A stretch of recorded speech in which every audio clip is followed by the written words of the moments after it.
Promoting food and farming to the wider world is one thing that my next guest and I have in common. Abi Reader MBE is a proactive dairy farmer from Cardiff. He founded the initiative Cows on Tour, taking the farm into the playground, quite literally. Stay tuned if you want to find out more.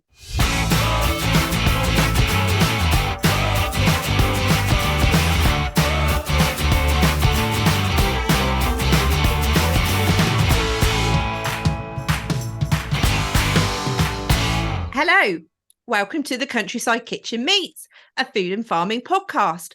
I'm Millie Fyfe, your host. I'm a mum of two, farmer's wife, food producer, and passionate about flying the flag for British food and farming. Today we'll be chatting to dairy farmer and NFU Wales Deputy President, Abi Reader MBE. Then I'll give you some inspiration when it comes to mealtime preparation and some recipes to share, meaning you can juggle family life with the children and cook a tasty, nutritious meal too. Okay, let me introduce you to my guest. Abi Reader is a third-generation mixed farmer, farming in partnership with her parents and uncle in Wenvo, just outside Cardiff. Goldsland Farm is home to 200 milking cows, 150 sheep, 90 beef cattle and 120 acres of arable. Abi is co-founder of Cows on Tour, an open farm Sunday host and a former NFU Wales Farmer of the Year and the current NFU Deputy President. Abi received an MBE in the Queen's Birthday Honours List in 2019 for services to farming at just 37 years of age. Just like me, this lady never stops and works tirelessly for our farming industry. Abi and I first met many moons ago. I can't work out if it was through the Shorthorn Society or through the Tesco Future Farmers Foundation, and we got to know one another and recently attended a brilliant event at the Farm Ed Centre organised by Innovation for Agriculture. So let's bring Abi on and find out more about her passion for all things cows. Hello, Abi. Hi, Millie. How you doing? I'm all right. Are you? Yeah, all good, thanks. Excellent. So can you remember when we first met? Was it the Tesco Future Farmers or was it through the Shorthorn Society? Because I can't remember. Well, I thought it was Tesco Future Farmers, but now you mentioned the Shorthorn Society, I'm not. I think it might have been that, actually. Yeah, I honestly can't remember. But anyway, I suppose in the grand scheme of things, it doesn't really matter because we've probably kept in touch for the last probably 10 years. And well, I've always been a huge advocate or fan of yours in terms of all of the different things that you've been involved with. I don't know how you fit it all in. Well, it's an interesting juggling act, but we love a challenge. Yeah, no, absolutely. So tell me about Cows on Tour. How did it come about? Oh, Cows on Tour goes back, 5 or 6 years now, and it is a voluntary initiative by farmers, started in my area in Glamorgan, but is probably Pan Wales. And we go into schools largely, take up the whole school for the whole day and talk about food and farming. And we will take in animals, machinery, food. We try and make it as exciting as and energetic as we can. And really, it's just to try and help youngsters reconnect. And we started, our very first event was a school in London. And I can remember why on earth we did it. I have no idea, but it's these crazy ideas that farmers have when they're talking in a pub. Well, we left our homes at 3 a.m. to get up to London, to get to the school in London. When we arrived there, we sort of pulled into the playgrounds, and then the school opened their doors and all of the school children came running out to see us. I mean, literally, they swamped us because we were like some mythical creatures, I think. And there were children from so many ethnic backgrounds as well. It was incredible because obviously we were right in the heart of London. And I spoke to the head teacher, who herself was from France, I think. And she said to me, you know, you are right by the Emirates football stadium. And she said, just down the road is Holloway Prison to your right, and to your left is another prison. And for a lot of these children, if they haven't got family in one prison, they're in another. And we spent the whole day there just talking to these youngsters, and the buzz they got and the buzz we got was so infectious. It was a very exciting, humbling, and amazing occasion. Yeah. And we've just continued from there.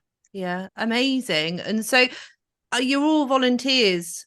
How does that work? Because obviously if you're busy farming, you've got lots of other different projects and roles and what have you. Do you just get in contact with a school and say, can I come and talk to you? How does it kind of work? Yeah, pretty much it all happens on a wing and a prayer. I mean, when we went to the first school in London, we dubbed ourselves Cows on Tour. Yeah. And that's what it was. And we just assumed this was a one-off event and it would never happen again. As it happens, it had so much success. We had one farmer, they took on more people on their milk round. We had mentions on Radio 1, Radio 4, and Radio 2, talking about what we were doing on the day, because we let them know. We were covered by ITV News Wales and ITV News London. We were covered by local papers. And we had mention in the Senedd, so a Welsh Assembly as it was then, for what a fantastic initiative it is. And we realised we would have to continue. And as I was looking at how we were going to be able to cope with this, I decided that we would have to base it on 3 main rules. And they were, we have no money, we have no time, and we have no idea what we're doing. As long as we could accept those 3 things and still get on with it, because that's what farmers do so well, then I decided it would work. And we've kept with that ethos all the way through, because you don't need any money. You don't need to know what you're doing, because you already do. You're talking about everything. And the time thing, well, you know, honestly, if we don't make the time now to invest in the future for making sure that we reassure our customers of the future, then why are we in this job? So, you know, I guess we just sort of built off that, really. And it does happen on a wing and a prayer, and it can happen. You will beg, borrow and steal. I always advocate for volunteers, because you have to allow for the normal dropouts that will happen if the sun's shining or someone's got a bad calving or whatever it may be, and you just go with it. No, I mean, it is very inspiring, and I hope people listening will just feel like they kind of want to take a piece of this and run it in their area. Because presumably when you say cows on tour, did you take cows on tour, or was it a real cow or a pretend cow? No, it wasn't. Well, it was a pretend cow. So I had just done Open Farm Sunday in this year when we were approached to go to London, and it was the son of a neighbouring farmer who got in touch with me to say, look, I'm working in London, I'm not in farming at all, but I have run into a head teacher in a school by me, and she would like me to go in and talk to her class about farming, and can I borrow some of your Open Farm Sunday resources? Now, I happen to have a wooden milking cow that I built especially for the day, so I said, well, you could borrow the cow if you like. And then as farmers get talking, I said, well, can I come and help you? Perhaps we can do something. And then a few other farmers like, yeah, we'll come and help you. So yeah, the only live animal we actually took on our first event was 2 chickens. I think it was Henny Penny and Chicken Joe from memory. And that was it. We took the wooden milking cow, and I made a second one by then. So we had 2. We took local produce from the area. So wheat and barley, veg, oilseed rape. We took meats. Our levy boards got involved, red tractor, centre tractor, and things like that. And you know, we just sort of begged, borrowed, and stealed, and made of it what we would. And you know, if you were stood in front of the class holding only a carrot, at least you were stood in front of that class. And the most humbling thing that they taught me in that school was it was a crazy day. We'd left at 3 a.m. We'd arrived in the school. I don't think we even stopped for coffee. We were straight in and bang, done. And the school did provide us with lunch. And I can remember one of the farmer volunteers actually scoffed lunch really quickly and then lay down on the corner of the common room and went to sleep for 10 minutes because he's like, oh my God, I'm knackered. And we kept going. And even when we finished for the day, we met the parents then in the playground, and we're handing out samples of burgers and milk and things like that, and talking to the parents, taking photos with them. So we got to the end of the day, and we had our lunch, our packed lunch that we'd taken with us, which was left over. We had our veg and everything like that. And I said to the head teacher, gosh, we've got milkshakes that have been donated to us. I don't really want to take all this stuff home. Would any of your teachers like it? And she said, right, there's a room over there in the corner of the playground. She said, put all of your food in there, because there are children here today who will not have tea tonight. And those parents will go into that room and they will take that food and take it home. And hopefully someone's going to get fed. We put everything in there. You name it, it got put in that room. And within half an hour, it had gone. Yeah, wow. Now, that was humbling. Yeah. Really humbling. So we have to remember that, you know, we are producing raw ingredients to keep people alive. And that is a big responsibility. We need to make sure that it is safe, that it's traceable, and that it's available for people, because that's what we do as farmers. And that is the lesson they taught us. And that's why Cows on Tour still exists. Perhaps not in quite the same way, but it has to keep going for those kids.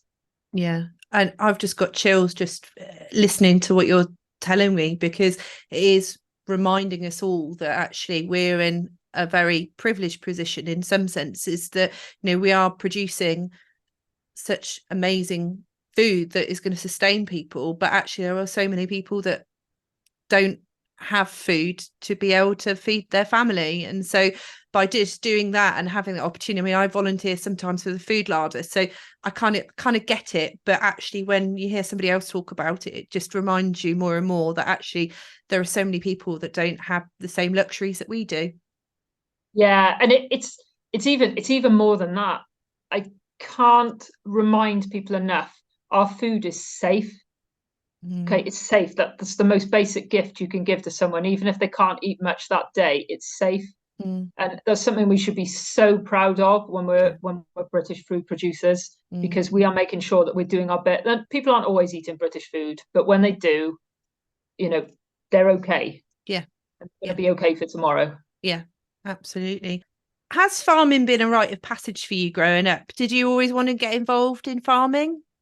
So that was a really interesting question. I farm about 3 miles from the centre of Cardiff as the crow flies.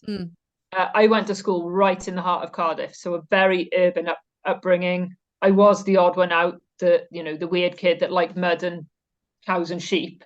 When everybody else wanted, it was an all-girls school. Everybody else wanted to wear dresses and go into town and go to the cinema. I don't think the first time I went to the cinema, I think I was about 15 years old. No, I was older than that. I was probably 17 years old before I did my first trip to the cinema. But growing up in that urban environment, the careers advice to go into farming was non-existent. In fact, it was completely looked down on. Farming was a very basic, poor trade. And, you needed to be a solicitor and a doctor and a nurse and a dentist and all of those amazing careers. And certainly my parents didn't put any pressure on me to do anything. So I just sort of drifted. And it wasn't until someone in the agricultural industry, no idea who it was, randomly rang up the house one day when I was on a gap year thinking, what do I do? And said to me, well, what are you doing at the minute? And I was like, I have no idea. I'm just, passing the time. And I was working on the farm then. But I just never realized that it could be a career. And he said, you need to go to agricultural university. And within 24 hours of that phone call, I had a prospectus in my hands and was trying to fill out a UCAS form, which I never thought I would do, and went to agricultural university. And the day I set foot in that uni, it was a Royal Agricultural University. The day I set foot there, I realised I was where I was supposed to be. So, you found amazing. Found your calling. Amazing. And so talk to me about the farm at home then, because obviously you're very much involved with the family business. How many cows are you milking, and where does the milk go? We're milking 200 cows. They're all descended from both sets of grandparents. So my father's parents were farming, but also my mum's parents were farming. So really chuffed to have both sets of bloodlines. Our milk goes to Process and Muller, but actually it's part of the Sainsbury's group. So it will end up, we are part of a number of producers in Wales who supply the Sainsbury's Welsh milk pool. So our milk is all kept separate, collected in one lorry, bottled, processed, and then comes back to Wales and goes in the Welsh stores. Amazing. And you've got some shorthorns and some other breeds? So we used to be 50% dairy shorthorn and 50% Holstein Friesian. And for people who don't really know, the dairy shorthorn is the native British breed that fed a lot of people pre-war. And it's the brown cow that's out in the field, where they could be brown or white, or they could be what we call a roan, which I like to think of it looks a bit like a chocolate sponge that's had icing sugar sprinkled over the top. That's the kind of colouring, isn't it? It's a beautiful, it's absolutely stunning colour.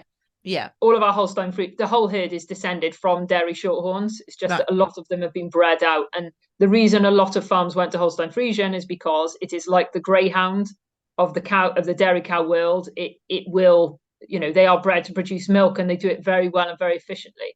The dairy shorthorn had the edge because it was native and British, a good converter of grass, very fertile, good on their feet. But the genetics of the black and white of that Holstein Friesian have really caught up and in many ways overtaken these days. And it's a lot harder for my business to justify the traditional dairy shorthorn. And I like the purebreds. There are a lot of people who do a bit of crossbreeding, but keeping them pure for me is key. So we've reduced the dairy shorthorns a little bit, but they're still part of my heritage. Yeah. and they're part of our farm culture. So I will never get rid of them. And like I say, they're absolutely stunning. They're a pleasure to have in the herd. They are. And it's the longevity, isn't it? I think that's what you're sort of trying to really instill within your herd, because you're obviously trying to get grass, or they convert grass into milk, looking after the cows for a long time, and making sure that they are in the sort of best health. And there's so much that goes into it that, I mean, we could probably just talk all day about just cow management. But I know we're sort of touching so many different topics in a short space of time. But you've recently also established an agroforestry scheme. How did that come about, and what will the benefits be? So that came about because of social media and these really, weird and wonderful people that you can meet on social media. It opens a whole new avenue to new conversations. And I somehow got talking to someone who calls himself the stick farmer, who is a land economist and former forester and a former world champion hedge layer. Okay. And I have absolutely no idea how he managed to achieve it, but he managed to convince me to take a small portion of land, about 4 acres, out of agricultural production and put it down to trees. And my main motivation is, can we provide a better future for the farm and a better future to make sure that we can, maintain and ideally increase employment on the farm. And obviously there's a lot of talk at the minute about trees. I'm not interested in a tree that's just going to sit there and look pretty. I want a tree that will contribute to the working environment of the farm and to the income of the farm, and will make sure that it does maintain this employment. And that's what he told me this would do. He wanted to grow trees that grew very quickly and would provide pretty much a cash crop, maybe every 3 years on average. Yeah. And I thought, you know what, I'm going to have to put my money where my mouth is and give it a go. So that's what we've done. Amazing. Well, that's the thing, and you've got to kind of give it a go, haven't you? Because there's so many people that are looking to the future and thinking, well, what can we change? How can we diversify? Looking at climate change and the environment and how we work in conjunction. And something like this is a real kind of step forward. And I know there's been a little bit of controversy, hasn't there? But actually it will benefit you long term, not only for hopefully financial reasons, but for employment and for your carbon footprint. Yeah, and the controversy is really important to be aware of, because to a lot of farmers, including myself, the thought of planting trees is a threat. It is a threat to our rural communities. If we lose the jobs in these rural communities, essentially the lights will go off, and you will have valleys that are dark, and people who are there looking after that landscape and making sure that the local village shop and the school stays open will be gone. What drew me to this tree idea is the fact that actually it would be integrated as part of the farm. If it's a cash crop, to me, that's an arable crop. Part of this will be producing a product for building. That's great. Lots of farms, we don't just produce food, do we? We produce textiles and we produce building materials to some degree. The other part of it, we will be looking at producing a food that could be fed to the animals. I mean, it's quite a complicated design, but it's farming. It's not a million miles away from what I do, and that's what it was about for me. And there are lots of farms who've done a huge amount of success with diversification. To me, I'm interested in farming. That is my business. I don't want to diversify away from it. I want to make that business stronger, and that's what this is suggesting it will do. I don't know whether it will work or not, but it's exciting to give it a try. Yeah. And I remember when you spoke at the Innovation for Ag event, you were like, oh, taking 4 acres out of production, really, it's all about the cows for me. And now I've kind of been persuaded otherwise. So it is really exciting. And actually, since you've spoken, I've been to 2 other different farms and seen similar schemes. So now I'm like, oh, maybe I'll be inspired to write sort of a few case stories or something on agroforestry, because I get it now.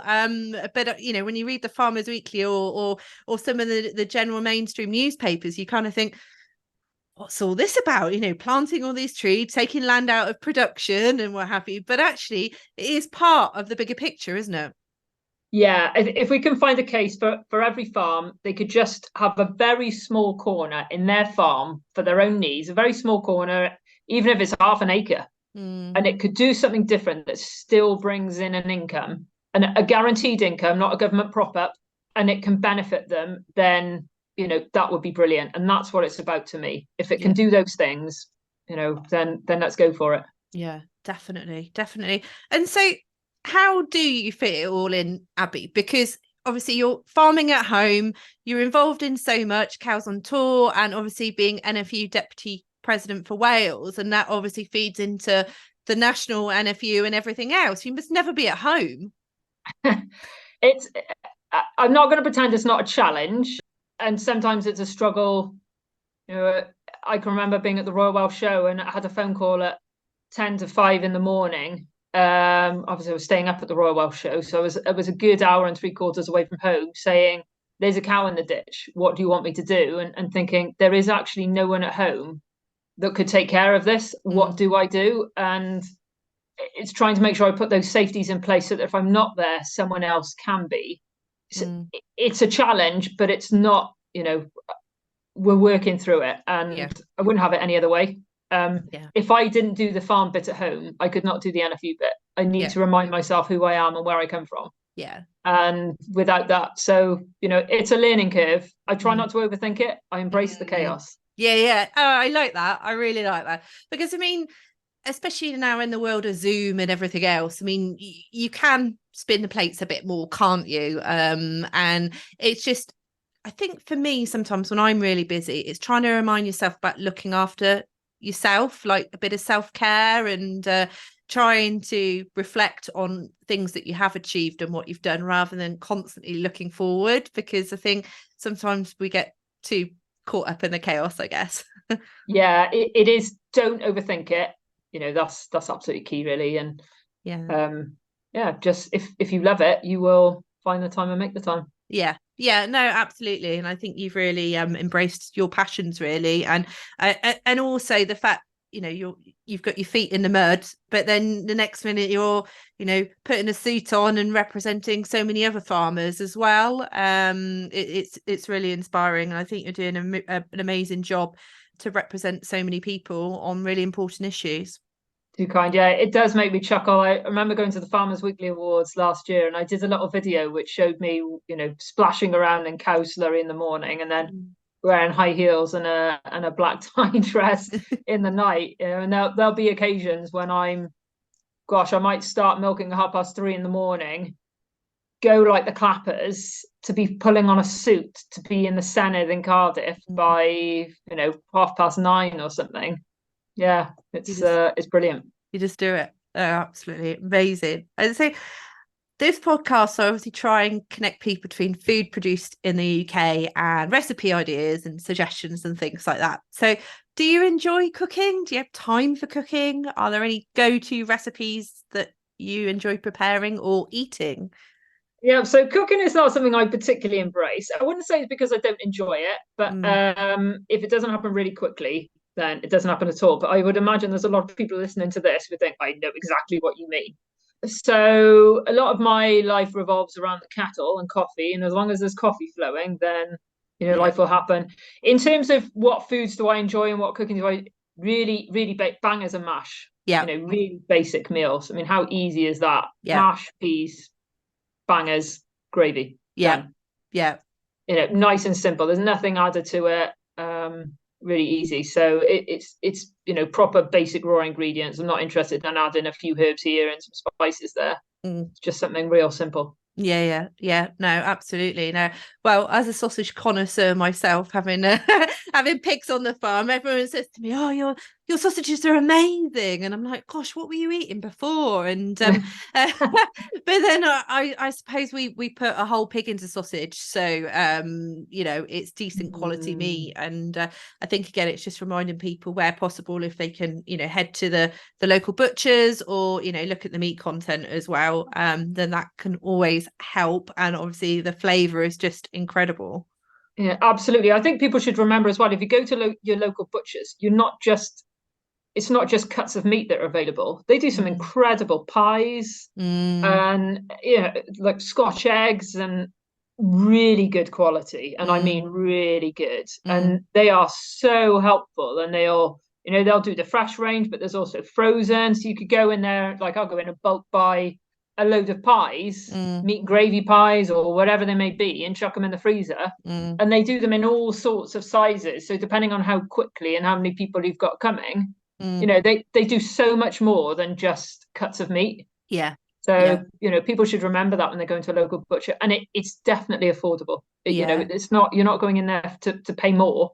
No. You know, you will have to go out of your way, so it's a separate service. But I bet there are so many people who commute that go past the butcher shop every day. They will always be parking there because you're just running in and running out, and you get a fantastic service. You really do. Yeah, you do. And it's service with a smile. And I mean, our local butchers, they actually, because they serve so many pubs and restaurants, they do have a bit of a delivery service now. So I think you've got a minimum spend of like £50 for them to deliver to you. But actually, like you say, when you go in, you know, you can go and get some chicken drumsticks, or, you know, batch buy some mince, or like some of the pre-prepared stuff. And like our butchers are getting a lot more kind of dynamic in what they're selling. They've even started doing like their own ready meals and things that are kind of oven ready, just to kind of shove in the oven while you're doing other things. So it is and it also sustains local rural economy. They're really good employers, and they're obviously buying and sourcing from local farms.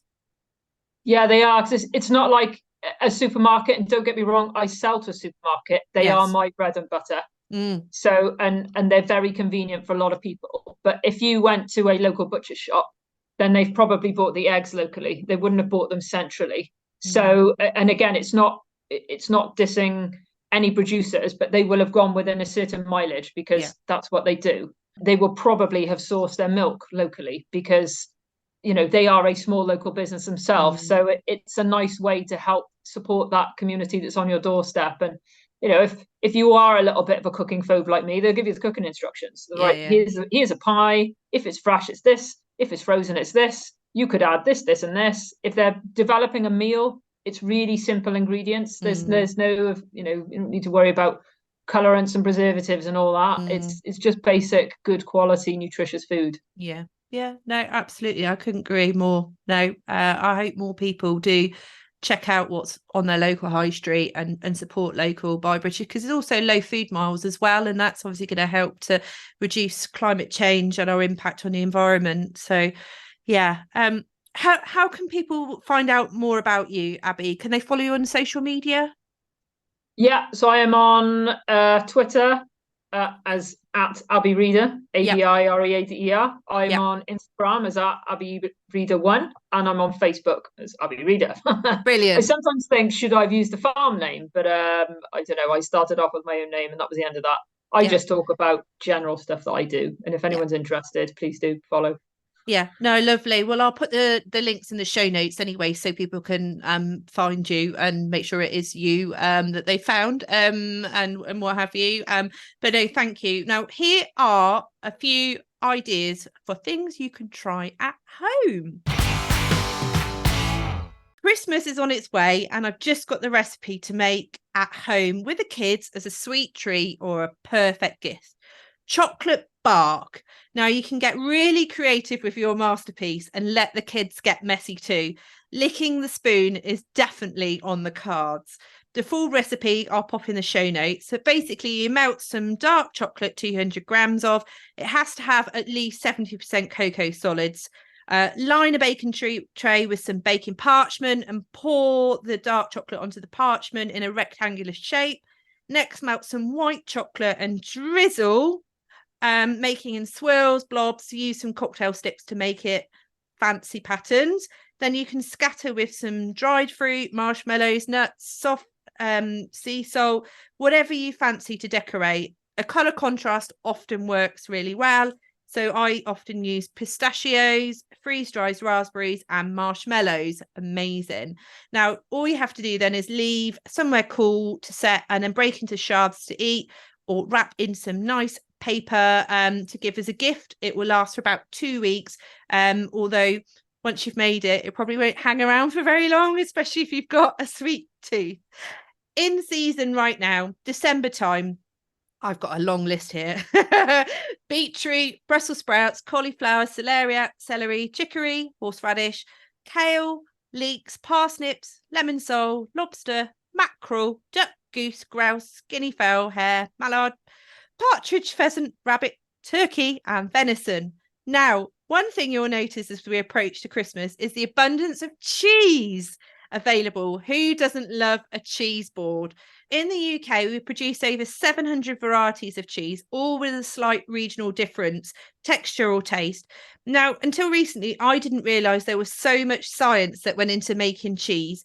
As to get a consistent cheese 365 days a year, the milk used needs to be a certain amount of protein, but with seasonality, the grass grows at different rates and quality throughout the year, which is what the cows consume. So as a cheese producer, you have to be mindful of this and adjust your recipe accordingly. Amazing. A few of my favourite cheeses, which I think you should check out. Belton Smoked Red Fox, which is a red Leicester, Lycross Vintage Mature Farmhouse Cheddar, and then Long Clawson Dairy make the most pungent Stilton cheese, which is amazing. So be sure to take advantage of the tasty cheese on offer, and even better if it is produced in the British Isles. Abi, what's your favourite cheese? Do you enjoy eating cheese? So I was just sat there running through my head on what my favourite cheese is. I do love Stilton. I got onto a lot of that during COVID. Yeah. And also Wensleydale. I love Wensleydale. Yeah. Yeah.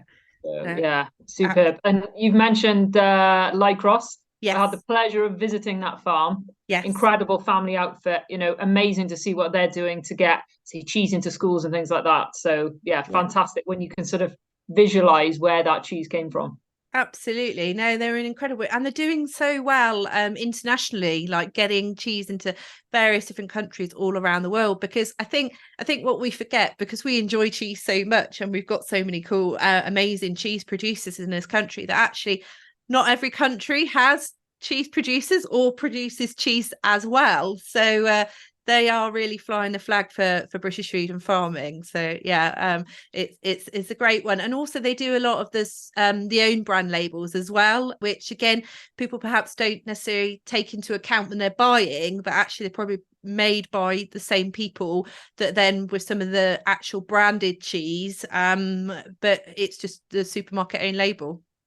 That's it. There's a new processing unit going up on the Isle of Anglesey at the minute in Wales, which is doing specifically that. So they're taking in milk, but doing supermarket own brands for a variety of different supermarkets. It's all coming from the same processor. So, just because it says own brand doesn't mean that you are compromising in any way on quality. But then obviously if you get the branded one, then you get that closer link to that regional area or, whatever it may be. So, cheese in whatever form is good stuff. So definitely. I think that's it. Eat more cheese. Right. Okay. That's all we got time for today. Don't forget to tune into the next episode of the Countryside Kitchen Meets on the 1st of each month. You can subscribe. I can't speak now. You can subscribe on all major podcast streaming platforms, and you can get in touch as well if you'd like to be on a future episode, or send me some of your recipes as well, because I'm always up for having a crack and having a go, and then I can post my own stamp on that recipe. So you can email me at hello@millifyfe.com. And also don't forget the food blog and the on social media, No Fuss Meals for Busy Parents, which is now a community interest company. Thank you so much for joining me, Abi. It's been amazing. Thank you so much for all that you do for all of us representing the food and farming industry. No, thank you, Millie. It's been fab to be involved in this podcast, and I wish you very well with everything that you're doing. It's amazing. Oh, thank you. Right. Thank you, everyone, for listening, and we'll see you next time. Bye.